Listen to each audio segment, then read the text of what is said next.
નમસ્કાર, મંતવ્ય ન્યૂઝમાં આપનું સ્વાગત છે। સિટી લાઈવ સાથે હું છું હિનલ। સમાચારની શરૂઆત કરીએ। ગુજરાતમાં 2015માં પાટીદારો દ્વારા અનામત આંદોલન કરવામાં આવ્યું હતું। આ પાટીદાર અનામત આંદોલન દરમિયાન અનેક પાટીદારો સામે શાંતિ દોહડાવવાનો પ્રયાસ તેમજ રાહદ્રોહ સહિત વિવિધ ફોજદારી ધારાઓ હેઠળ ગંભીર ગુનાઓમાં 14 કેસ નોંધવામાં આવ્યા હતા। ત્યારથી વિવિધ પાટીદાર નેતાઓ દ્વારા આ ગુનાઓ પરત ખેંચવાની માંગ કરવામાં આવી રહી હતી। राज्य सरकारे पाटीदार अनामत आंदोलन समय थयेला तमाम केस पाछा खेंच्या होवानुं दिनेश बांभणियाए दावो कर्यो छे। साथे ज ट्वीट करीने सीएमनो आभार पण मान्यो छे। गुजरातनी अलग अलग जग्याए नोंधवामां आवेल पाटीदार अनामत आंदोलन समय अलग अलग जे आंदोलनकारीओ सामे पोलीस केस करवामां आव्या हता ते पाछा खेंचवानो निर्णय राज्य सरकारे कर्यो छे। जो कि आ बाबते पूर्व पास नेता दिनेश बांभणियाए ट्वीट करी सरकार और मुख्यमंत्री भूपेन्द्रभाई पटेलनो आभार व्यक्त कर्यो छे। पाटीदार अनामत आंदोलन समय अलग अलग शहरोनी अंदर 14 जेटला केस करवामां आव्या हता, जेमां अमदावाद, गांधीनगर, महेसाणा, सूरत और अमरेलीमां सहित 14 केस आंदोलनकारीओ सामे करवामां आव्या हता। राजद्रोहनी कलमो पण लगाडवामां आवी हती। आ उपरांत 370 जेवी आकरी कलमो आंदोलनकारीओ सामे लगाडवामां आवी हती। त्यारे सरकारे हवे आ तमाम केस पाछा खेंचवानो निर्णय कर्यो छे। जो कि आ निर्णयना कारणे पूर्व पास नेता और हालना धारासभ्य हार्दिक पटेल, पूर्व पास नेता दिनेश बांभणिया, अल्पेश कटेरिया और अन्य जे आंदोलनकारीओ हता तेमनी सामे ना केस सरकार परत खेंचशे। आ बाबते अल्पेश ठाकोरे पण पोतानी प्रतिक्रिया आपी हती ने कह्युं हतुं के आदिवासी समाज तेमज ओबीसी समाज समये जे आंदोलनो थया हता ते समये सरकारे जे केस आंदोलनकारीओ सामे कर्या होय ते पण पाछा खेंचवा जोईए तेवी एक अपील अल्पेश ठाकोर तरफथी पण करवामां आवी हती। आम राज्य सरकारे पासना नेताओ सामे भूतकाळमां करेला पोलीस केस पाछा खेंचवानो आ निर्णय लीधो छे। गुजरातनी अलग अलग जग्याए 14 केस नोंधाया हता। राजद्रोह सहितना केस मुख्यमंत्री भूपेन्द्र पटेले पाछा खेंच्या छे। पाटीदार आंदोलનમાં થયેલા કેસ પરત ખેંચવામાં આવ્યા છે। હાર્દિક પટેલ, દિનેશ બાંભણિયા સામેના કેસ પણ પાછા ખેંચાયા છે। તો અલ્પેશ કઠેરિયા, ચિરાગ પટેલ સામે પણ ગંભીર કેસ થયા હતા। અનામત આંદોલનના આંદોલનકારીઓ સામે કેસ થયા હતા જે પાછા ખેંચવામાં આવ્યા છે। તો ગુજરાતની અલગ અલગ જગ્યાએ 14 કેસ નોંધાયા હતા।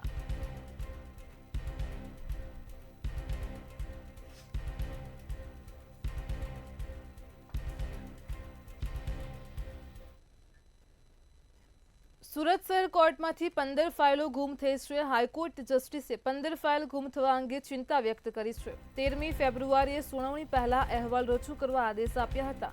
आ साथे ज हाईकोर्ट जस्टिसे तपासना पण आदेश आप्या हता। तो पाटणमां केटलाक केसोनी फाइलों गुम थया बाद सामे આવ્યું હતું। 2019માં ફરજ બજાવતા જજ દ્વારા આ ફાઇલો ગુમ કરાઈ હતી। જજ પોતાની પાસેની 15 ફાઇલ લઈને ગયા હતા। તેમજ 2025ના રોજ ચીફ જસ્ટિસ સમક્ષ પણ અહેવાલ રજૂ કરાયો હતો।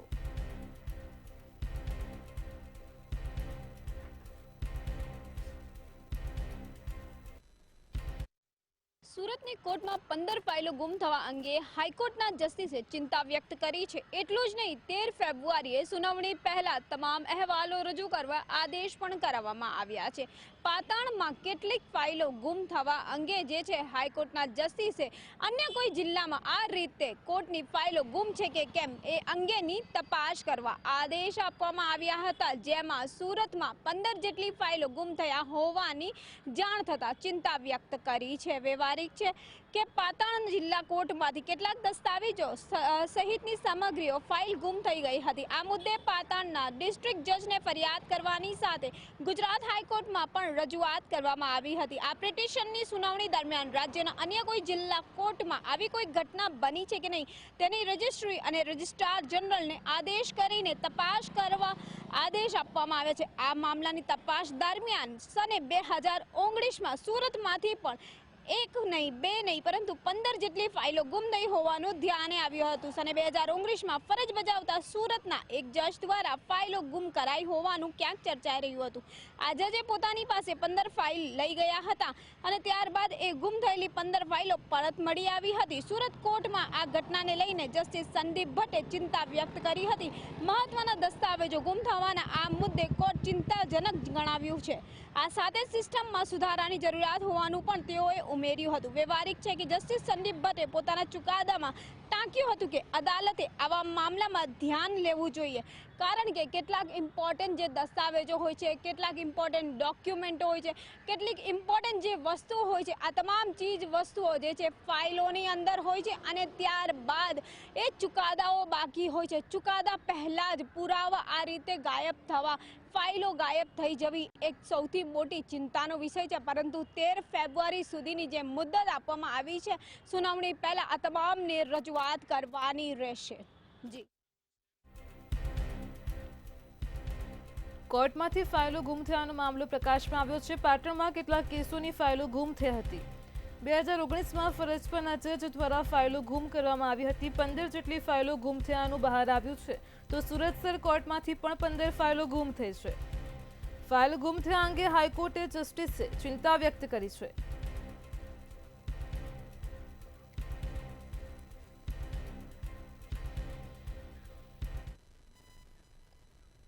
વડોદરામાં હરની બોટકાંડ અંગે મોટા સમાચાર સામે આવ્યા છે. વડોદરા કલેક્ટર દ્વારા 12 મૃતક પરિવારો માટે 31,75,700નું વળતર જાહેર કરવામાં આવ્યું છે અને 2 ઇજાગ્રસ્તોને ₹50,000ની સહાયની પણ જાહેરાત કરી છે.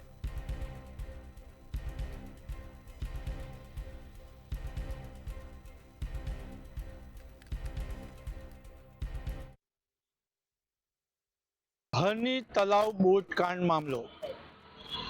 વડોદરા શહેરમાં હરની તલાવ બોટકાંડ થયો અને આ બોટકાંડમાં 12 ભૂલકા વિદ્યાર્થી અને 2 શિક્ષિકાઓ મૃત્યુ પામી હતી. હરની તલાવ બોટકાંડ મામલાએ આખા ગુજરાતની ધરતીને ધ્રુજાવી દીધી. ગુજરાતના મુખ્યમંત્રી અને વડોદરાના પ્રભારી મંત્રી હર્ષ સંઘવી વડોદરા આવ્યા. ચમારબંધીને છોડવામાં નહીં આવે, 15 દિવસનો રિપોર્ટ તૈયાર કરવાની વાત કરી, પરંતુ રિપોર્ટમાં ચેડા અને ત્યારબાદ અન્ય તપાસ સમિતિ નીમવામાં આવી. તપાસે રિપોર્ટ સામ્યો, કસૂરવારને જેલ થઈ અને તમામ જામીન પર છૂટી ગયા. કાર્યદક્ષ કમિશનરે તત્કાલીન દોષિત રાજેશ ચૌહાણના પેન્શનમાં 5,000ની કાપ મૂકતો હુકમ કર્યો અને હવે વડોદરા શહેરના ડેપ્યુટી કલેક્ટરે મોટો હુકમ કર્યો. જે પરિવારે ભોગ બન્યું, જેમને પરિવારે ભૂલકાઓ ગુમાવ્યા, તેમને 1 વર્ષ અને 21 દિવસના ઇંતજાર બાદ આજે વળતરનો હુકમ થયો છે. અને જે વળતરનો હુકમ થયો છે તેમાં જણાવવામાં આવ્યું છે કે જે 12 બાળકો મૃત્યુ પામ્યા તેના દરેક પરિવારને 31,75,700નું વળતર ચૂકવવું, તેમજ જે શિક્ષિકાઓ મૃત્યુ પામી હતી તેમાં મૃતક ફાલ્ગુની પટેલના પરિવારને 16,68,029 રૂપિયા અને અન્ય શિક્ષિકાના પરિવારને 11,21,900નું વળતર, તેમજ જે 2 લોકો ઈજાગ્રસ્ત થયા હતા તેમને સહાય પેટે 50,000 રૂપિયા ચૂકવવાનો હુકમ થયો.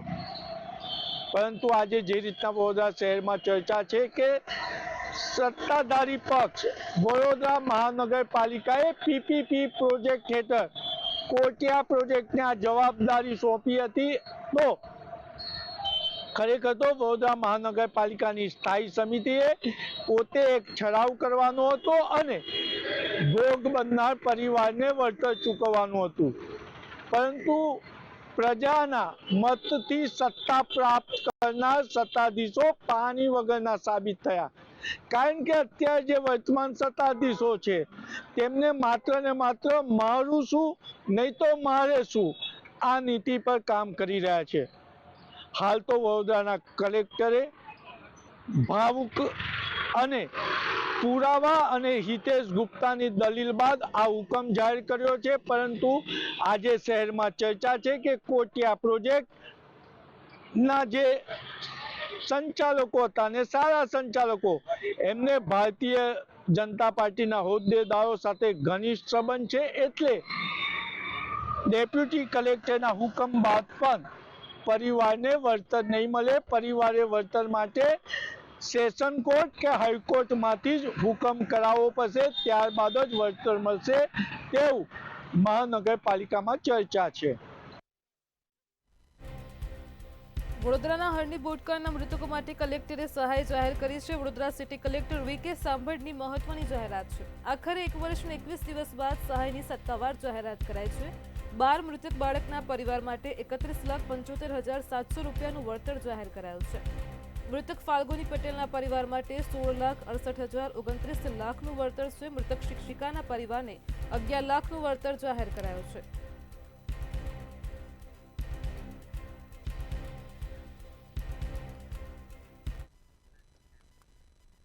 કબ્રસ્તાનમાં દફન વિધિને લઈને વકફ બોર્ડ દ્વારા મહત્વનો નિર્ણય કરવામાં આવ્યો છે. 5 પીર કબ્રસ્તાન સામે કરેલ અરજીમાં અરજદારની જીત થઈ છે. અરજદારનો પરિવાર માતાના અવસાન બાદ દફનવિધિ માટે પહોંચ્યો હતો. કબ્રસ્તાનના ટ્રસ્ટીએ દફનવિધિ ન કરવા દઈને તાળા માર્યા હતા, તો ટ્રસ્ટીની દાદાગીરી સામે અરજદારે વકફ બોર્ડમાં ફરિયાદ કરી હતી.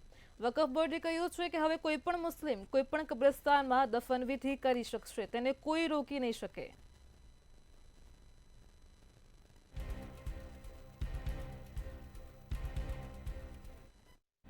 જી બિલકુલ જી, જો વાત કરવામાં આવે તો મુસ્લિમ બિરાદરો માટે રાજ્ય વકફ બોર્ડ દ્વારા એક સારો નિર્ણય છે, તે નિર્ણય લેવામાં આવ્યો છે. જો વાત કરવામાં આવે તો જે પ્રમાણે 5 પીર કબ્રસ્તાન છે, તે કબ્રસ્તાનની અંદર જે વ્યક્તિનું મૃત્યુ થયું હતું અને મૃત્યુ બાદ તે વ્યક્તિની જે દફનવિધિ છે, તે દફનવિધિ નહોતી કરવા દેવામાં આવી. સમગ્ર મામલે જ્યારે જે મૃતકના જે પરિવારજનો છે, તે પરિવારજનો રાજ્ય વકફ બોર્ડ અને જે કોર્ટ છે, તે કોર્ટની અંદર પહોંચ્યા હતા. જો વાત કરવામાં આવે તો જે પ્રમાણે જે રાજ્ય વકફ બોર્ડ દ્વારા જે નિર્ણય છે, તે નિર્ણય લેવામાં આવ્યો છે કે મુસ્લિમ બિરાદરોમાં કોઈનું પણ જે અવસાન થશે તો તે લોકો કોઈ પણ કબ્રસ્તાનની અંદર જે દફનવિધિ છે, દફનવિધિ કરી શકશે. જેના પગલે ક્યાંક ને ક્યાંક જે મુસ્લિમ બિરાદરો છે તેમાં ક્યાંક ને ક્યાંક ખુશીની લાગણી છે, તો ખુશીની લાગણી વર્તાવી હોય તેવું સ્પષ્ટપણે લાગી રહ્યું છે. જે પ્રમાણે અમુક લોકો, અમુક ટ્રસ્ટના લોકો જે પ્રમાણે દાદાગીરી કરતા હોય છે અને જે લોકોની દફનવિધિ છે, દફનવિધિ નથી કરવા દેતા, પરંતુ હવે તો રાજ્યના વકફ બોર્ડ દ્વારા પણ નિર્ણય લેવામાં આવ્યો છે કે રાજ્યના કોઈ પણ કબ્રસ્તાનની અંદર જે વ્યક્તિ છે, તે વ્યક્તિની દફનવિધિ છે તે કરવામાં આપવા દેવામાં આવશે. જી, કબ્રસ્તાનમાં દફનવિધિને લઈને વકફ બોર્ડનો મહત્વનો નિર્ણય સામે આવ્યો છે. હવે કોઈ પણ મુસ્લિમ કોઈ પણ કબ્રસ્તાનમાં દફનવિધિ કરી શકશે. 5 પીર કબ્રસ્તાન સામે કરેલ અરજીમાં અરજદારની જીત થઈ છે. માતાના અવસાન બાદ દફનવિધિ માટે અરજદાર પહોંચ્યા હતા. કબ્રસ્તાનના ટ્રસ્ટીઓએ દફનવિધિ ન કરવા દઈને કબ્રસ્તાનને તાળા માર્યા હતા, તો કબ્રસ્તાન ટ્રસ્ટી સામે અરજદારે વકફ બોર્ડમાં ફરિયાદ કરી હતી.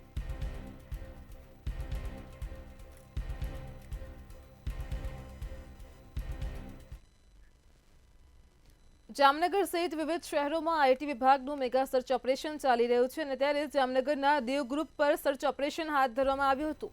મીઠાના વેપારીઓની પેઢીઓ પર દરોડા પાડવામાં આવ્યા હતા. ત્યારે દેવ સોલ્ટ ફેક્ટરીના 2 ડિરેક્ટરોને ત્યાં આઈટી વિભાગ ત્રાટક્યું હતું. ડીએસ જ્વાલા અને હિતેન્દ્ર જ્વાલાને ત્યાં સર્ચ ઓપરેશન હાથ ધરાયું હતું.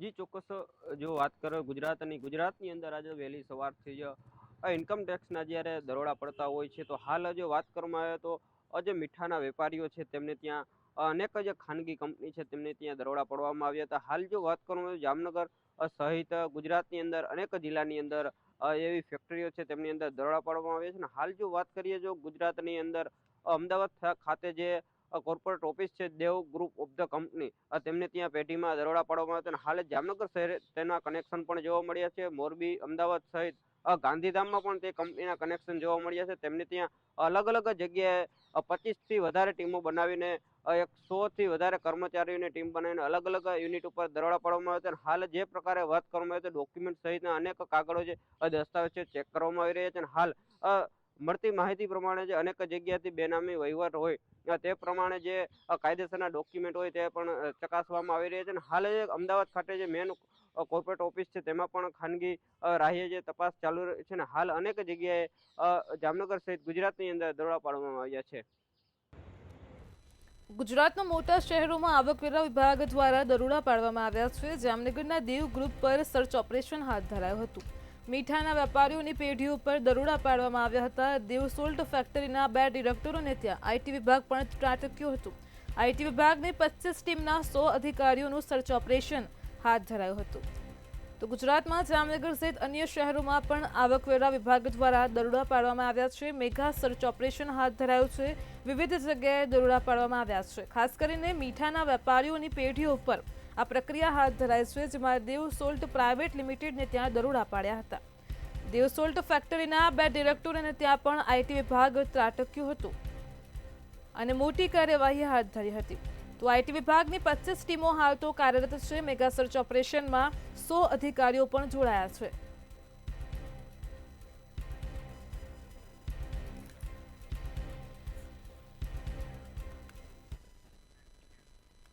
કચ્છના ગાંધીધામ મહાનગરપાલિકા દ્વારા શહેરના જાહેર માર્ગો પરના ગેરકાયદેસર દબાણો દૂર કરવા માટે મોટી કાર્યવાહીની તૈયારીઓ કરવામાં આવી છે.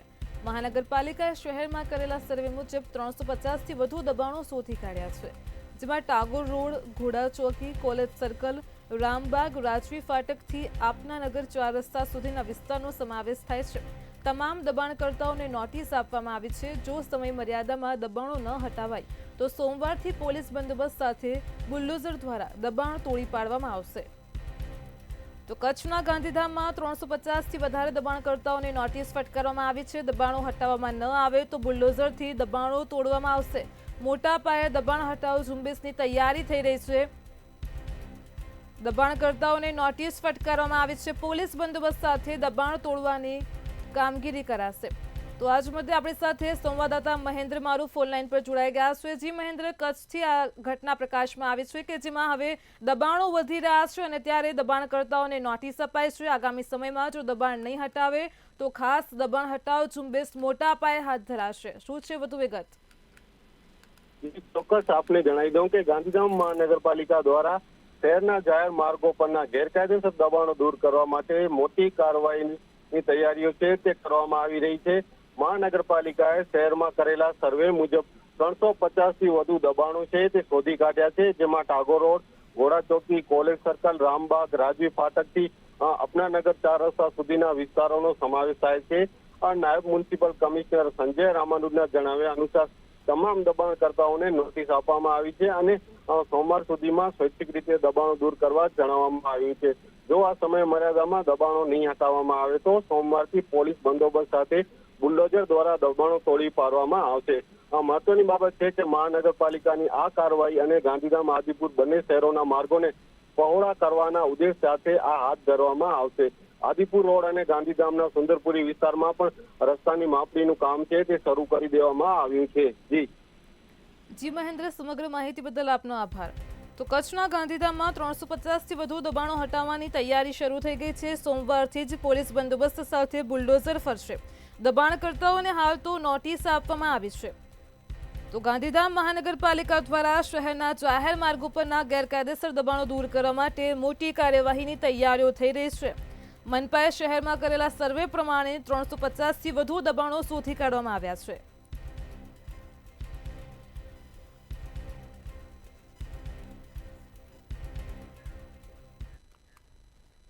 મહેસાણાના ઊંઝા ગજ બજારની પેઢીમાં આપઘાતનો મામલો પ્રકાશમાં આવ્યો છે. 1 મહિના અગાઉ વિનોદ પટેલ નામના વેપારીએ આપઘાત કર્યો હતો. આપઘાત કેસમાં મળેલ સુસાઇડ નોટના આધારે ગુનો નોંધાયો છે. ત્યારે સંજય પટેલ અને મુકેશ શાહ નામના ઈસમ સામે ગુનો નોંધાયો છે. ધંધામાં ભાગીદારી ન હોવા છતાં રૂપિયા પડાવ્યા હતા. બ્લેકમેલ કરીને વર્ષ દરમિયાન 78 લાખ પડાવવાની સાથે માનસિક ત્રાસ આપતા ગળે ફાંસો ખાધો હતો. સમગ્ર મામલે ઊંઝા પોલીસ સ્ટેશનમાં આપઘાત મામલે ફરિયાદ નોંધાઈ છે.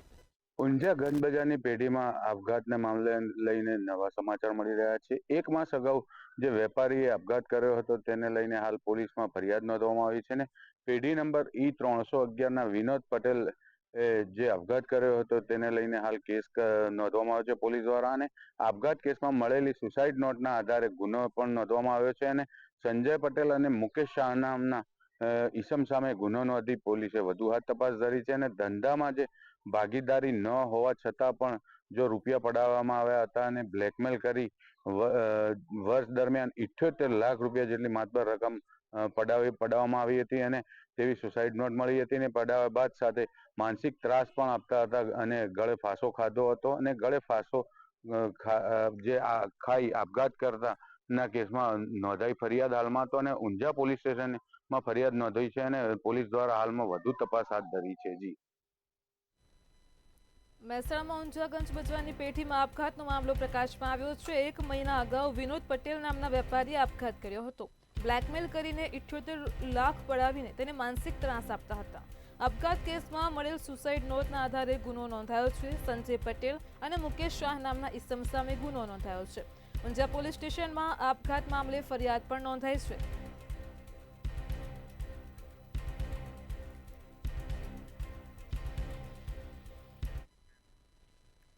જૂનાગઢના પ્રસિદ્ધ ગિરનાર પર્વત પર તીવ્ર પવનને કારણે સતત ચોથા દિવસે રોપવે સેવા બંધ રાખવામાં આવી છે. પર્વતના શિખર પર 60 થી 70 કિલોમીટર પ્રતિ કલાકની ઝડપે પવન ફૂંકાઈ રહ્યો છે, અને જેના કારણે યાત્રિકોની સુરક્ષાને ધ્યાનમાં રાખી ઉષા બેક્રો કંપની દ્વારા આ નિર્ણય લેવામાં આવ્યો છે.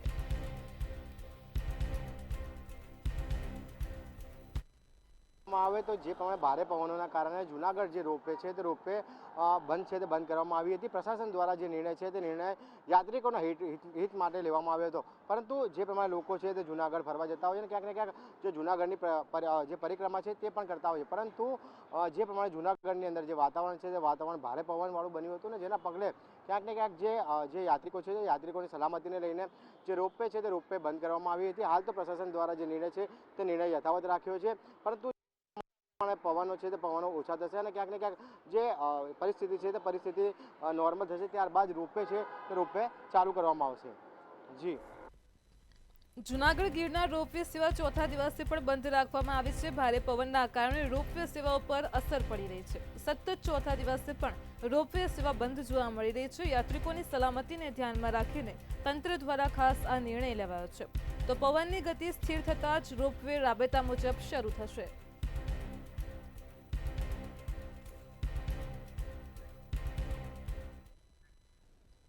ગુજરાત સરકારે ટેકાના ભાવે મગફળીની ખરીદી ચાલુ કરી હતી, અને ત્યારે જણસીનો પૂરતો ભાવ મળે તે માટે 160 કેન્દ્રો પર ખરીદી શરૂ કરવામાં આવી હતી.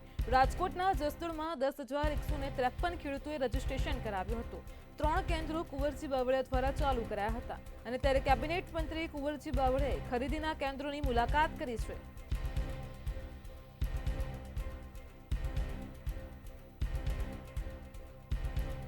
ઉલ્લેખનીય છે કે ગુજરાત સરકારે ટેકાના ભાવે મગફળીની ખરીદી શરૂ કરી છે. જણસીનો પૂરતો ભાવ મળે તે માટે 160 કેન્દ્રો પર ખરીદી શરૂ કરી છે. ખાસ કરીને રાજકોટના જસદણમાં 10,153 ખેડૂતોએ રજીસ્ટ્રેશન કરાવ્યું છે. તો મંત્રી કુંવરજી બાવળિયાએ ખરીદીના કેન્દ્રોની મુલાકાત કરી છે. રજીસ્ટ્રેશન થયું છે તે ખેડૂતોની મગફળી ખરીદાશે તેવું કુંવરજી બાવળિયાએ પણ આ પ્રસંગે જણાવ્યું હતું. તો ખાસ ગુજરાત સરકાર ટેકાના ભાવે મગફળીની ખરીદી કરી રહી છે. ટેકાના ભાવની ખરીદી શરૂ કરવામાં આવી છે. ખાસ તો મગફળીની ટેકાના ભાવની ખરીદી ક્યાંક શરૂ કરવામાં આવી છે, ત્યારે ચોક્કસથી કહી શકાય કે કેબિનેટ મંત્રી કુંવરજી બાવળિયા 3 જેટલા જે ખરીદી કેન્દ્રોની મુલાકાત લીધી હતી. ખાસ તો ટેકાનો ભાવ મળી રહે, એટલે કે મગફળીમાં સારો ભાવ મળી રહે તે માટે રાજ્ય સરકાર દર વર્ષે ટેકાના ભાવની ખરીદી કરતી હોય છે. ત્યારે 10,000થી વધુ ખેડૂતો દ્વારા રજીસ્ટ્રેશન છે તે કરવામાં આવ્યું છે, અને 160 કેન્દ્રો ઉપર આ ખરીદી છે તે શરૂ કરવામાં આવી છે. ચોક્કસથી ટેકાના ભાવની ખરીદીને લઈને ક્યાંક ને ક્યાંક જેટલા જે ખેડૂતોએ રજીસ્ટ્રેશન કરાવ્યું છે તેઓ હવે મગફળી ક્યાંક ને ક્યાંક પોતાની જે મગફળી દેવા માટે પહોંચી રહ્યા છે કેન્દ્રો પર, અને ખાસ 8 તારીખ સુધી આ જે ખરીદી છે તે શરૂ રાખવામાં આવશે. એટલે કુંવરજી બાવળિયાએ પણ કેન્દ્રમાં કઈ પ્રકારની ખરીદી ચાલી રહી છે તેના માટે એક સમીક્ષા મુલાકાત તેઓએ લીધી હતી. જી. ગુજરાત સરકારે ટેકાના ભાવે મગફળીની ખરીદી શરૂ કરી છે, તેને લઈને ખેડૂતોમાં પણ ઉત્સાહ છે. જણસીનો પૂરતો ભાવ મળી રહે તે માટે સમગ્ર ગુજરાતમાં 160 કેન્દ્રો પર ખરીદી શરૂ કરાઈ છે. ખાસ કરીને રાજકોટના જસદણમાં 10,153 ખેડૂતોએ રજીસ્ટ્રેશન કરાવ્યું હતું. મંત્રી કુંવરજી બાવળિયાએ ખરીદી કેન્દ્રોની મુલાકાત કરી હતી. રજીસ્ટ્રેશન થયું છે તે ખેડૂતોની મગફળી પણ ખરીદાશે. કુંવરજી બાવળિયાએ ખાસ જણાવ્યું હતું.